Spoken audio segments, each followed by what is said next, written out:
Hello दोस्तों, Hindi Bloom channel पे आपका बहुत बहुत स्वागत है। और आज हम एक नए टॉपिक के साथ आए हैं, कर्ण वर्ण एवं उसके उच्चारण स्थान।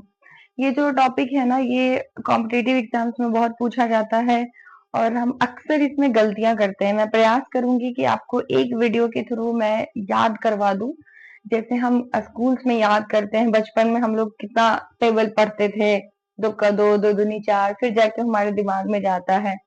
तो जैसे क ख ग घ इंसान कभी नहीं भूलता है, वैसे मैं प्रयास करूंगी कि आप ये भी ना भूलें। तो आइए शुरू करते हैं। वर्ण एवं उसके उच्चारण स्थान। सबसे पहले कंठ ध्वनि, तालु, मूर्धा, दंत, ओष्ठ। ये सब मैंने अलग अलग स्लाइड्स बनाए हैं ताकि मैं अलग अलग आपको समझा पाऊं। तो सबसे पहले पढ़ने से ज्यादा याद करने पे ध्यान दीजिएगा। कंठ ध्वनि होता है अ, ह और क वर्ग। क्या होता है? अ, ह और क वर्ग। तालु ध्वनि होता है छोटी ई, य, श, ज्ञ, च वर्ग। तालु ध्वनि होता है छोटी ई, य, श, ज्ञ और च वर्ग। मूर्धा ध्वनि होती है री, स, मूर्धा श, ट वर्ग। मूर्धा ध्वनि होती है री, श, मूर्धा श, ट वर्ग। दंत ध्वनि होती है री, ली, ल, स और त वर्ग। दंत ध्वनि क्या होती है? ली, ल, स और त वर्ग। ओष्ठ ध्वनि होती है उ और प वर्ग। ओष्ठ ध्वनि उ और प वर्ग। जितने भी विसर्ग है सब कंठ ध्वनि है। जहां पे भी आपको कोई भी शब्द लिखा हो और उसमें विसर्ग लगा हो, वो सब कौन सी ध्वनि हो जाएगी? कंठ ध्वनि। तो हम फिर से रिकॉल करते हैं। बोलने के क्रम में कुछ मात्राएं इधर उधर हो सकते हैं, कुछ वाक्य भी मेरा इधर उधर हो जाएगा, उसको माइंड नहीं करना है। फोकस हम लोग अपने अपने पढ़ाई पे करेंगे।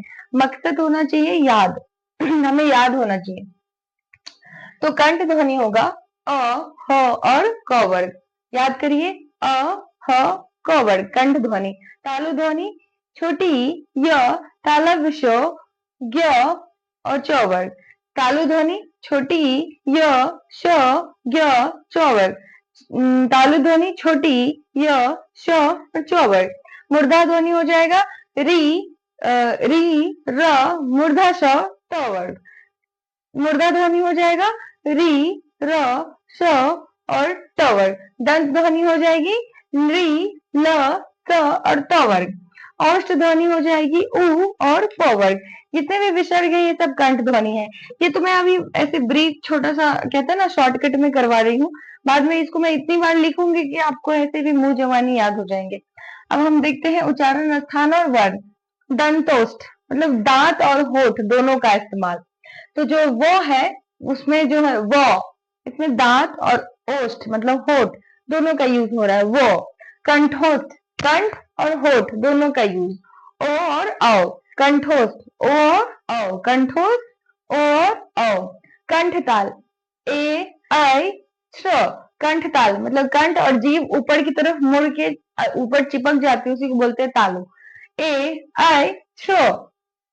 कंठताल ए, ऐ और श्र। दंत मूर्धा त्र। जैसे पूछेगा दंत और मूर्धा ध्वनि कौन सी होगी? त्र। दंत और मूर्धा त्र। तालु मूर्धा श्र, तालु मूर्धा श्र, तालु मूर्धा श्र। नासिका जितना भी अन, इय, न, न, म ये सब नासिका, क्योंकि नाक और मुंह दोनों से ये निकलता है। तो फिर से इसको एक बार रिकॉल कर लेंगे। दंतोष्ठ वो, दंतोष्ठ क्या होगा? वो। दंतोष्ठ वो। कंठोष्ठ हो जाएगा ओ और औ। कंठोष्ठ ओ और औ। कंठोष्ठ ओ और ओ। दंतोष्ठ हो जाएगा वो। कंठ ताल हो जाएगा ए, ऐ और श्रो। कंठ ताल हो जाएगा ए, ऐ और श्रो। छो मतलब क्षणिक छ। कंठ ताल हो जाएगा ए, ऐ, छ। दंत मूर्धा हो जाएगा त्र। दंत मूर्धा क्या हो जाएगा? त्र। तालु मूर्धा हो जाएगा श्र। तालु मूर्धा श्र, तालु मूर्धा श्र। नासिका इय, न, न, न, म। आशा करती हूँ आप समझ गए होंगे। अब यहाँ पे मैंने लिखा है स्पर्श व्यंजन, जो कुल 25 है। इसके पिछले वीडियो में मैंने आपको स्वर व्यंजन पढ़ा दिया था, आप वहां जाके देख लीजिएगा। और अगर कुछ कमियां रहे तो प्लीज कमेंट कर दीजिएगा। क वर्ग कंठ से, च वर्ग तालु, ट वर्ग मूर्धा, त वर्ग दंत, प वर्ग ओष्ठ। कंठ तालु मृधा दंत ओष्ठ। कंठ तालु मृधा दंत ओष्ठ। कंठ तालु मृधा दंत ओष्ठ, कंठ तालु मृधा दंत ओष्ठ। क च ट त प, क च ट त प। ठीक है। क वर्ग कंठ, च वर्ग तालु, ट वर्ग मूर्धा, त वर्ग दंत, प वर्ग ओष्ठ। ये सब के 5 वर्ण है तो 25 हो जाएंगे। अंत्यस्थ वर्ण 4। अंत्यस्थ कौन कौन से थे दोस्तों? य, र, ल, व। उसमें कौन कौन से थे?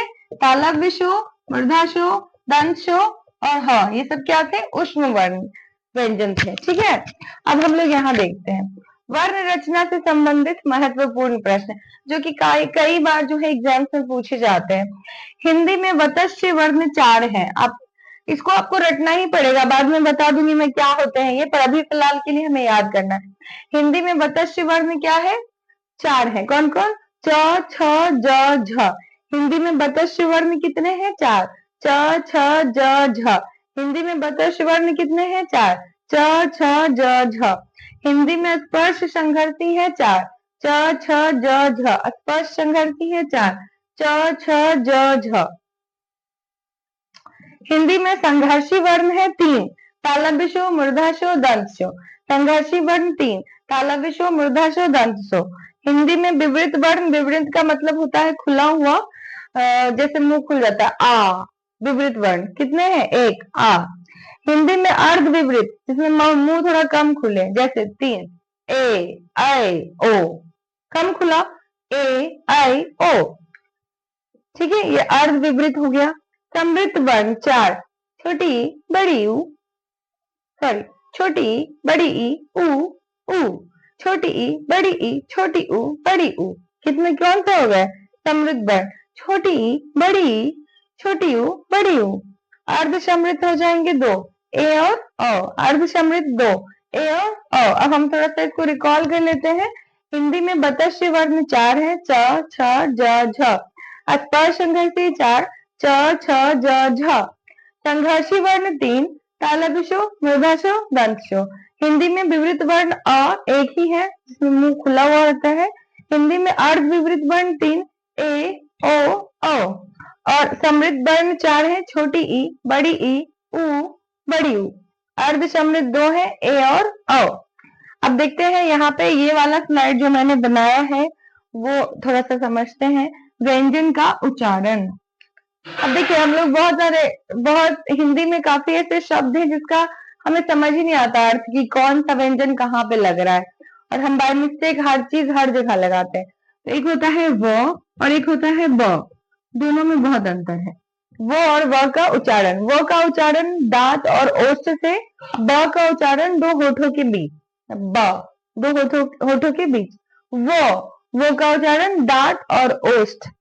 तो आप इस बात को याद रखिएगा, वो का उच्चारण दंत प्लस ओष्ठ, वो।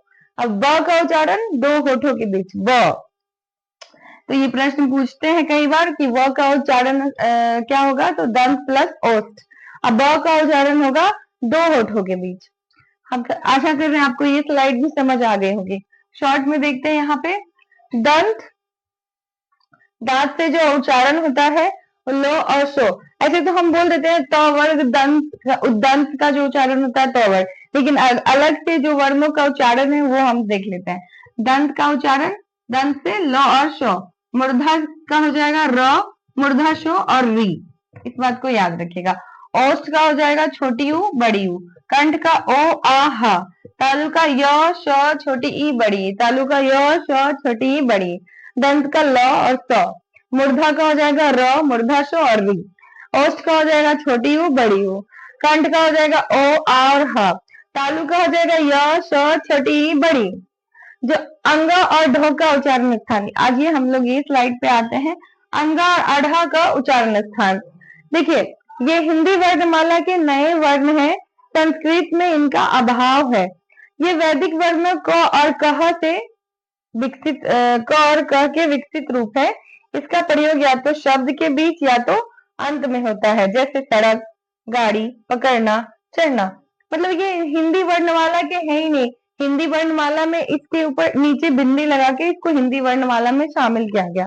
इसका जो इस्तेमाल है या तो बीच में होगा या तो सबसे लास्ट में। बोलते ना सड़क, गाड़ी, पकड़ना, चढ़ना, ये सब। अब ये वाला स्लाइड देख लेते हैं। कामता प्रसाद गुरु के अनुसार मात्राएं 3 है। आपसे जब भी पूछा जाएगा मात्राएं कितनी, 3 है, किसके अनुसार? कामता प्रसाद गुरु के अनुसार। ह्रस्व, दीर्घ और प्लुत।